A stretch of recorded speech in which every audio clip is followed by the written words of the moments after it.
The letter arrived on a quiet Thursday, postmarked from Canton, Ohio.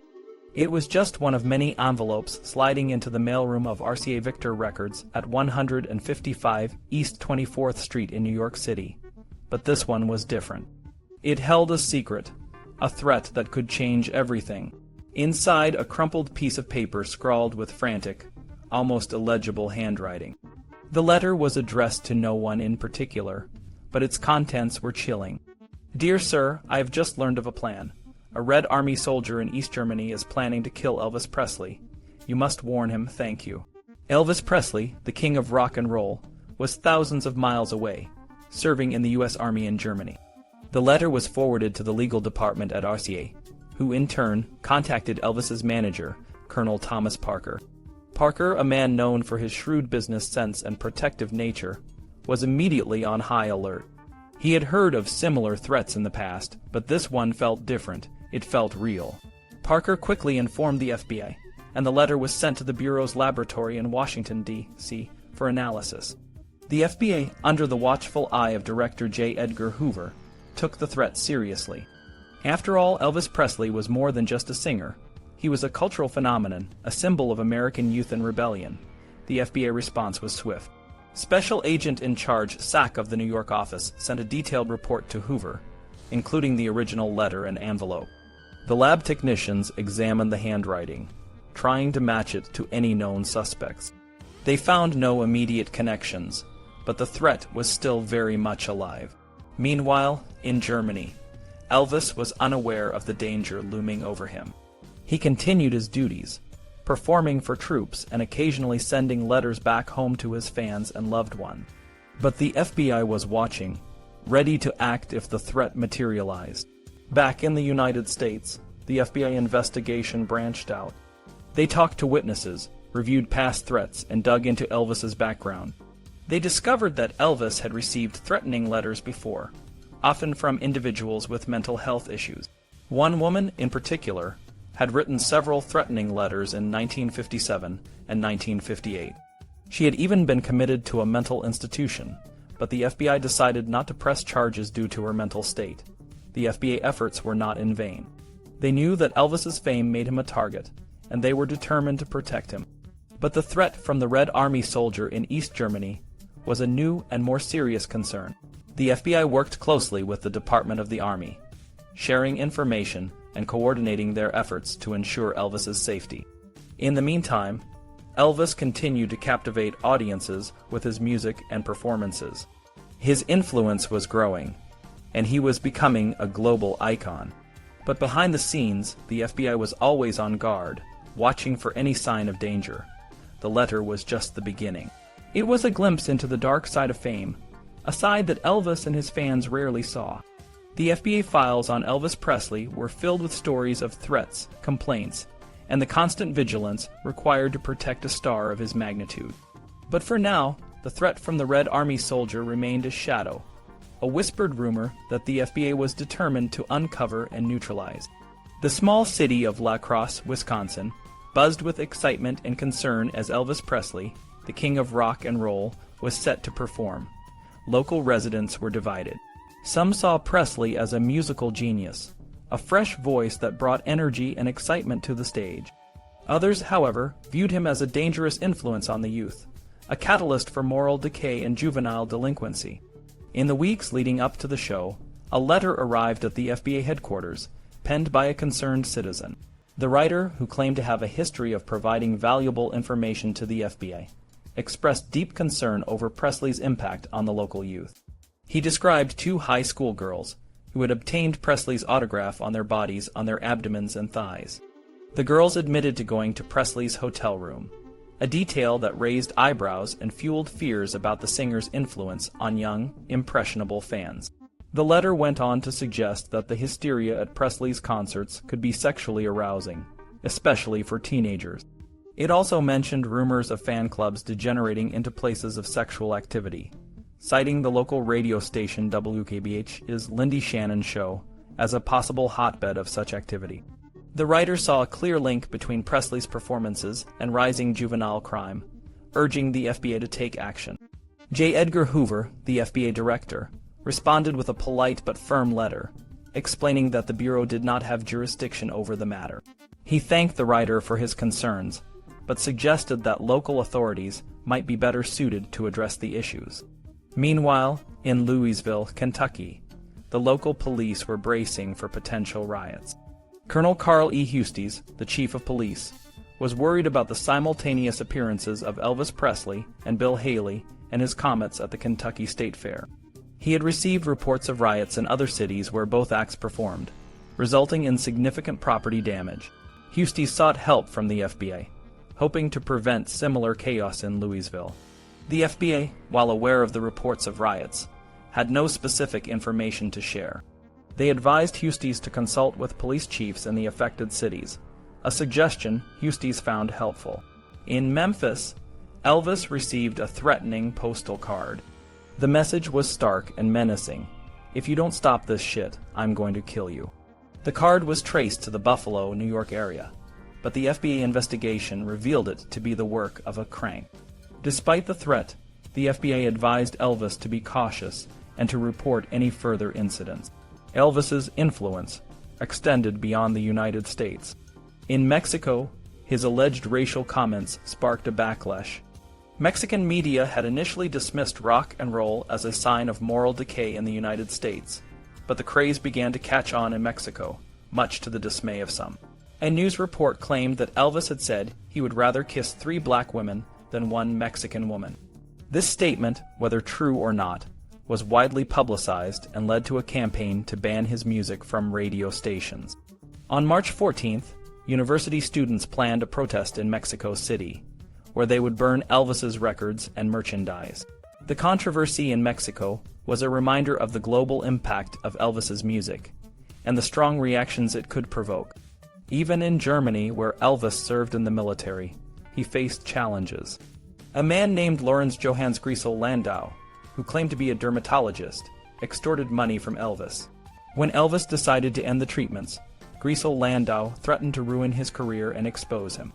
Elvis, with the help of military authorities, managed to resolve the situation without further damage to his reputation. In 1964, another death threat arrived, this time from Huntsville, Alabama. The postal card was addressed to President Elvis Presley and read, "You will be next on my list." The FBI, now more experienced with threats against Elvis, took the matter seriously but found no immediate danger. Elvis continued to perform, aware of the risks but undeterred by the threats. Elvis Presley's rise to fame was not without its challenges. From the small towns of Wisconsin to the international stage, his music and presence sparked both adoration and controversy. Despite the concerns and threats, Elvis remained a cultural icon, his influence shaping the music and youth culture of his time. The year was 1964, and Elvis Presley, the king of rock and roll, was at the height of his fame. But fame came with its own set of problems, and one of them landed on the desk of the FBI. A postcard, postmarked from Huntsville, Alabama, was handed over to the FBI by Elvis's father, Vernon Presley. The postcard, addressed to President Elvis Presley in Memphis, Tennessee, carried a chilling message, "You will be next on my list." The postcard also mentioned other famous figures like country singer Johnny Cash, a mysterious Tommy, and President Lyndon B. Johnson, referred to as JBJ. The mention of JBJ was particularly alarming because it was close enough to the president's real initials that the FBI treated it as a potential threat to LBJ. The message was forwarded to the Secret Service, and the FBI laboratory in Washington, D.C. began a thorough examination. The FBI report detailed that the postcard had no distinctive marks or watermarks that could help identify its source. The handwriting was compared to the anonymous letter file, but no match was found. The postcard was returned to the Memphis office, but a photograph was kept on file for future reference. Elvis Presley wasn't just a target of threats. He was also a victim of extortion attempts. The FBI files revealed that he had been the target of several such cases, and his personal life was often under scrutiny. At the time, Elvis was involved in a paternity suit in Los Angeles, which added to the public interest and criticism of his behavior, especially his energetic performances on stage. Despite the threats and the public scrutiny, Elvis's interest in law enforcement didn't fade. In late 1970, he expressed a desire to visit the FBI headquarters and meet J. Edgar Hoover, the FBI director. Elvis even wrote a letter to Hoover, expressing his interest in becoming a special agent and fighting the war on drugs.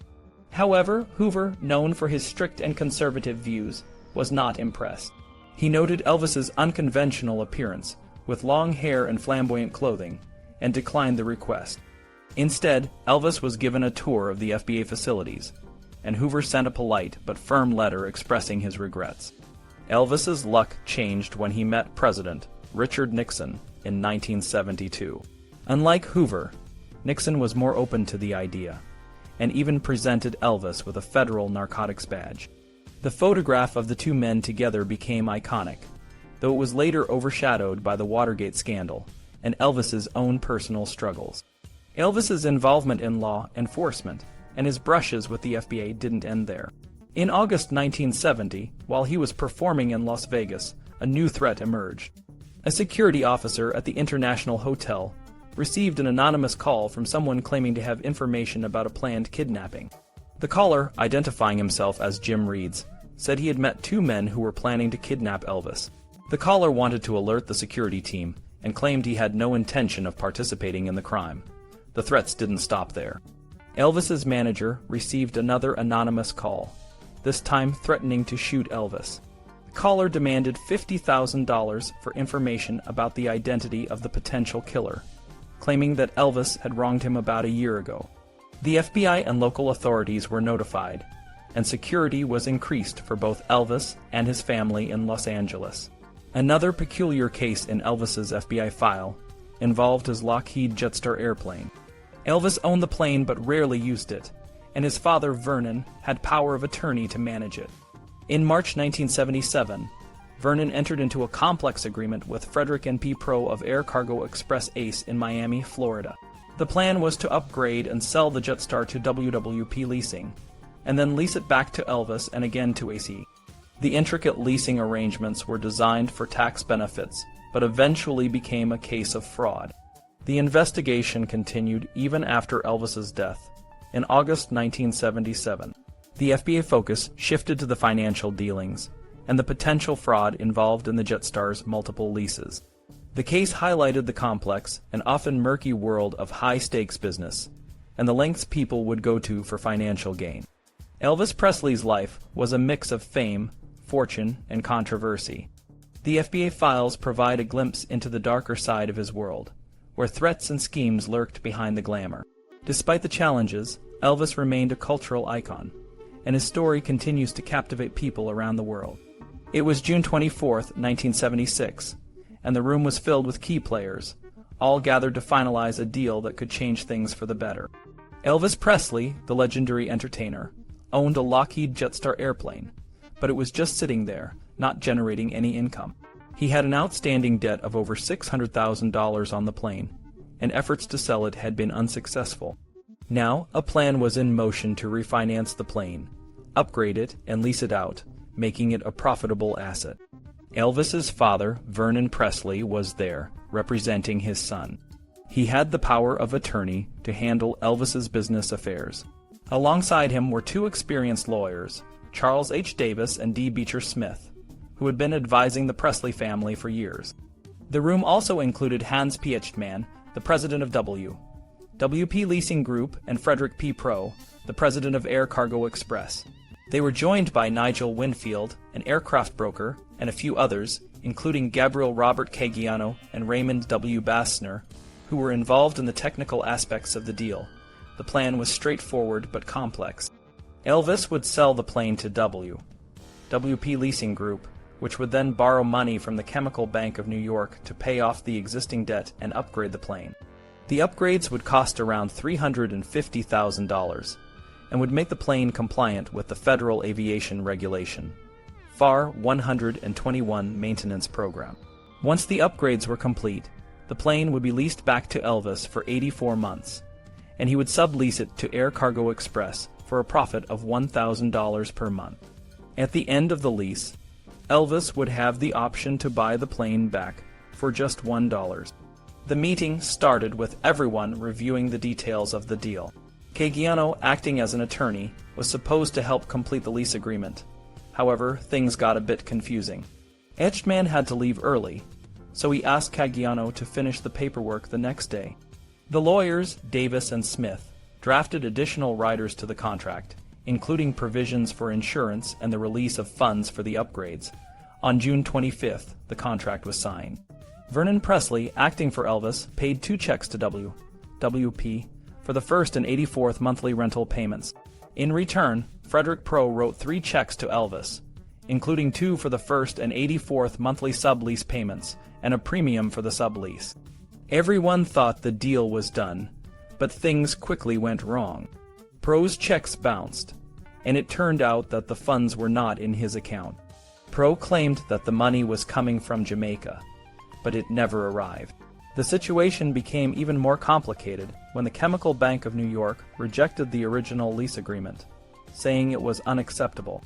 They provided a new, more detailed agreement, and on July 13th, Sidney Z. Niemer, an attorney for WWP, came to Memphis to finalize the changes. While Z. Niemer was there, Caggiano and Baszner unexpectedly showed up with invoices for the plane's upgrades. Davis and Smith were hesitant to let Vernon Presley sign these invoices, as the original agreement stated that WWP was responsible for the upgrades. However, to avoid placing the burden on Elvis, Vernon signed the invoices authorizing WWP to make the payments. The invoices detailed the work to be done, including certification for the FAA 121 program, the purchase of avionics equipment, and the installation of safety systems. The total cost was over $179,000, and the funds were to be paid to Air Cargo Express and other vendors. Despite the setbacks, the deal seemed to be moving forward. But the bounced checks and the sudden appearance of Caggiano and Baszner with the invoices raised red flags. The lawyers and Vernon Presley were growing increasingly suspicious. They knew they needed to be careful, as the stakes were high, and the potential for fraud was real. The investigation into the matter was just beginning, and the FBI was getting involved. The story of the Lockheed Jetstar was far from over, and the next chapter would reveal even more twists and turns. On a hot July afternoon in 1976, the air in Memphis was thick with tension. Elvis Presley, the king of rock and roll, was entangled in a complex web of business dealings involving his beloved Jetstar aircraft. The plane, a symbol of his wealth and status, was at the center of a lease agreement that was quickly unraveling. Elvis's father, Vernon Presley, was handling the financial aspects of the deal. Vernon had a power of attorney, giving him the authority to make important decisions on Elvis's behalf. The lease agreement was between WWP Leasing Corp. and Elvis, with World Aircraft Exchange Inc. and Air Cargo Express Inc. playing key roles. The plan was to upgrade the Jetstar to meet the stringent Part 121 certification, which would allow it to operate as a commercial aircraft. The first issue arose when a series of invoices were presented to Vernon. These documents, each bearing a unique number like Statement 106 EP, detailed the disbursement of funds for various upgrades and modifications. One invoice was for $45,000 to World Aircraft Exchange Inc. for certification and aircraft modification. Another, for $117,500, was to Frederick P. Pro, the president of Air Cargo Express Inc., for inspections and operational tests. Vernon, feeling the weight of responsibility, signed off on these payments. However, the situation became murky when the work was not completed as promised. Smith, a trusted advisor, noticed discrepancies in the invoices and began to question the legitimacy of the transactions. He was particularly puzzled by the numbers in the upper right-hand corner of the invoices, which seemed to have no clear explanation. As the days passed, the situation worsened. Air Cargo Express, which was supposed to make monthly rental payments, fell behind. Frederick Pro, the man in charge of the company, made various claims about the progress of the 121 maintenance program. He told Smith that the plane's wings had been removed and X-rayed, and that test flights with FAA officials were underway. Despite these assurances, the work was never completed, and the plane's logbook revealed that the funds had not been used as intended. The tension escalated when a notice of default was sent to Air Cargo Express, demanding immediate payment or the repossession of the plane. In a last-ditch effort to save the deal, Pro claimed that Air Cargo Express had a substantial bank account, but no payments were forthcoming. One of Elvis's pilots was sent to Miami to retrieve the Jetstar, and upon its return to Memphis, it was clear that the plane had not received the promised upgrades. The fraud didn't stop there. AGM Financial Corporation, a company formed by Angelo G. Mannarino, entered the picture. Mannarino proposed a similar lease-back arrangement for another of Elvis's planes, a Dassault Falcon. Vernon Presley wrote personal checks totaling $53,000 to Mannarino, but the deal fell through and AGM retained the deposit. Pro, who had been involved in the initial Jetstar lease, presented more checks to Vernon, totaling around $95,000. These checks, like the ones before, were dishonored by the bank. Pro's actions suggested a pattern of deception, and by November he had fled to England, leaving behind a trail of unpaid bills and broken promises. Smith, determined to uncover the truth, began to piece together the puzzle. He learned that Robert Caggiano, an official of World Aircraft Exchange, had been involved in the initial setup of the financing. Caggiano claimed that WWP would withhold disbursements until the work was completed, but the checks from Pro were all bad. Smith also discovered that Air Cargo Express's office in Miami was no longer operational, and the company's operating certificate had been voluntarily surrendered to the FAA. The story of the Jetstar lease was a cautionary tale of trust betrayed and promises broken. It highlighted the importance of due diligence in business transactions and the risks of dealing with unfamiliar partners. For Elvis, the experience was a bitter lesson in the perils of the aviation industry, a world that, despite its glamour, could be as treacherous as the high skies it navigated. The air was thick with tension as Smith questioned Etchman about his involvement in the Jetstar aircraft deal. Etchman seemed frustrated, feeling caught in the middle between Presley and Pro. If there were any irregularities in the repairs to the plane, Etchman knew he could be held responsible, especially since the reports of repairs led to payments that might have been made in error. Smith had a copy of the minutes from a special meeting of the Board of Directors of Air Cargo Express, Inc., held on June 30, 1976. The minutes showed that Fred Pro, the president, and Roy Smith, acting as secretary, had discussed who should be authorized to sign and execute the purchase of the aircraft on behalf of the corporation. It was decided that Fred Pro would be the one to sign the lease and sub-lease agreements with Elvis Presley. D. Beecher Smith, a lawyer from Memphis, had received a Dun & Bradstreet report about Air Cargo Express, Inc. The report revealed that the company was started in 1976, with Fred Pro as the president and Chester Horton as the secretary and treasurer. Ray Smith was listed as the vice president. The company had been incorporated in Florida in January 1976 and had a business address in Miami. Fred Pro had deferred providing financial information, and the report didn't have much information on Ray Smith or Chester Horton. Fred Pro's background was impressive. Born in 1926, he was a divorced man with a degree in industrial engineering and a master's in electronic engineering from Temple University.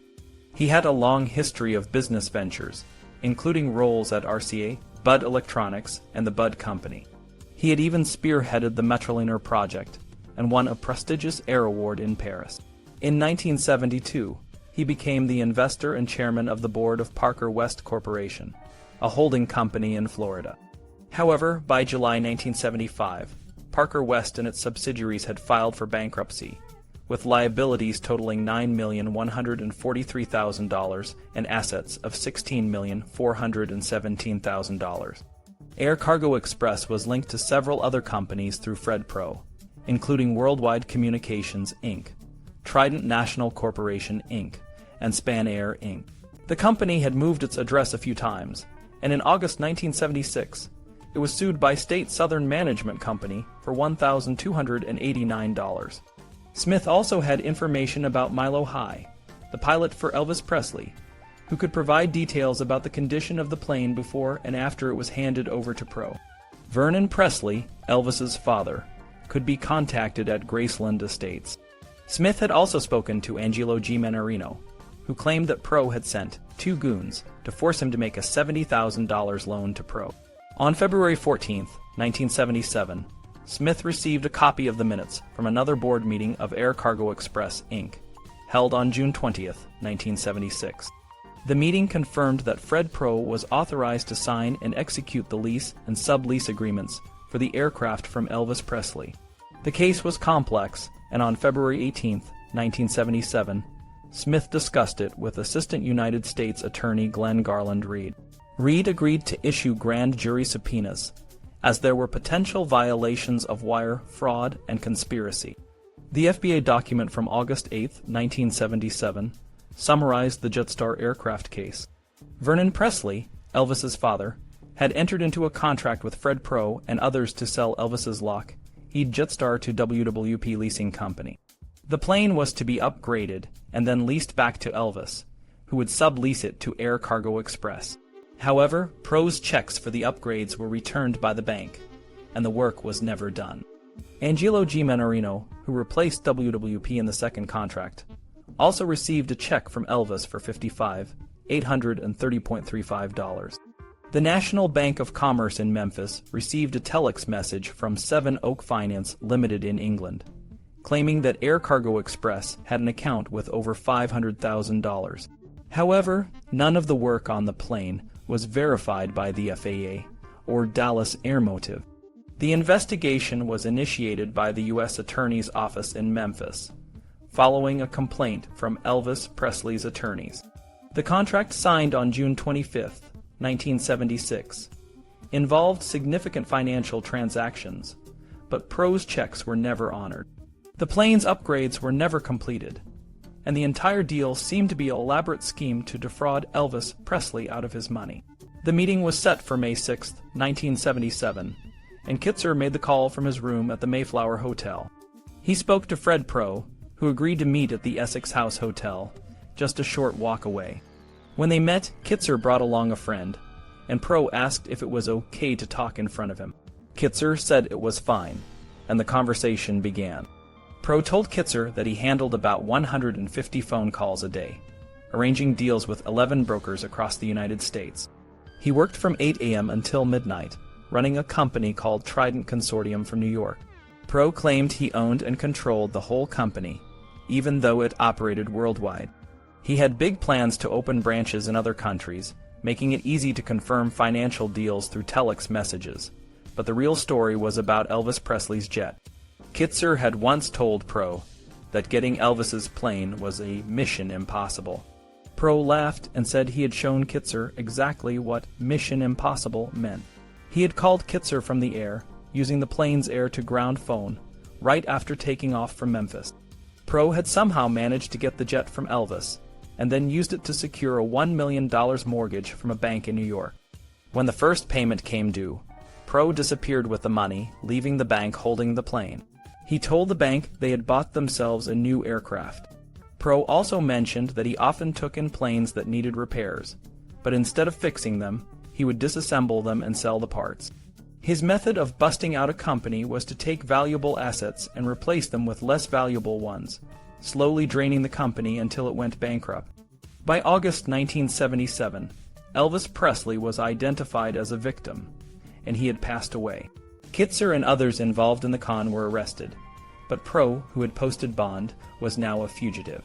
On October 19, 1977, Kitzer appeared before a U.S. magistrate in Miami and was held until a bond hearing. Meanwhile, other suspects like Laurence Wolfson and Raymond Baszner were also caught or ordered to appear in court. On October 18, 1977, Pro was arrested in New York City. He was charged with several crimes, including mail fraud and conspiracy. When asked about the charges, Pro, on the advice of his lawyer, refused to talk. He was arraigned before a U.S. magistrate and released on his own recognizance, with 48 hours to post $100,000 bail. He managed to put up a $15,000 check as a guarantee and waived his right to a removal hearing, agreeing to appear in court in Memphis on October 31, 1977. The case was complex, involving multiple suspects in a web of fraud. But one thing was clear. Pro was a master con artist who had managed to pull off an incredible scheme, even from the sky. By the time October rolled around, the case against Frederick N. Pro and his associates had taken a dramatic turn. On October 13, 1977, the federal grand jury in Memphis, Tennessee, had returned a sealed indictment. This indictment was a legal document that accused Pro and several others, J. Laurence Wolfson, Raymond W. Baszner, Gabriel Robert Caggiano, Roy Everett Smith, and Philip Karl Kitzer, Jr. of a complex scheme to defraud Elvis Presley, the legendary rock and roll star. The indictment detailed a web of lies and deceit. According to the charges, Pro and his co-conspirators had convinced Presley to sell his expensive Lockheed Jetstar aircraft to a company called WWP Aircraft Leasing Corporation. In return, Presley was supposed to lease the plane back and then sublease it to Air Cargo Express, a company run by Pro. However, the entire deal was a sham. The checks Pro issued to Presley turned out to be worthless, and the promised upgrades to the aircraft never happened. Instead, Pro and his associates pocketed the money and used it for their own purposes. On October 18, 1977, the sealed indictment was unsealed, and the arrest warrants were issued. The FBI sprang into action, and the hunt for the suspects began. Philip Karl Kitzer was the first to be caught. He was arrested at the Miami International Airport as he arrived from Panama. The other suspects were also quickly rounded up. Wolfson was arrested at his home in North Miami. Baszner turned himself into the FBI in Miami, and Caggiano was apprehended in Boston. Pro, the mastermind, was arrested in New York City. After their arrests, the suspects faced the legal system. Pro was arraigned before a U.S. magistrate in New York, and then brought to Memphis, where he appeared before U.S. District Judge Harry W. Welford. Pro's attorney, Lawrence Jeffrey Weingard, argued for a reduction in his bail, which was initially set at $100,000. The judge agreed and lowered it to $75,000, with specific conditions. Pro was allowed to travel only within certain areas, and had to report to pretrial services twice a week. The other suspects also appeared before the courts, with varying bail amounts and conditions. Kitzer, for example, faced a higher bail due to the seriousness of the charges and his international connections. Despite the pressure, Kitzer and Baszner both waived their right to a formal removal hearing, agreeing to appear in court in Memphis. As the case moved forward, the details of the conspiracy became more clear. The scheme involved not only the defrauding of Elvis Presley, but also the use of false documents, fraudulent telex messages, and the transportation of stolen property across state lines. Each count of the indictment painted a picture of a well-coordinated fraud that had victimized one of the most famous Americans of the time. In the end, the legal system had caught up with Pro and his associates. While the trial would determine their fate, the arrests marked a significant victory for law enforcement and a reminder of the consequences of lying and cheating, even when the target is someone as iconic as Elvis Presley. The case would go down in history as a cautionary tale about the dark side of ambition and the lengths some will go to for personal gain.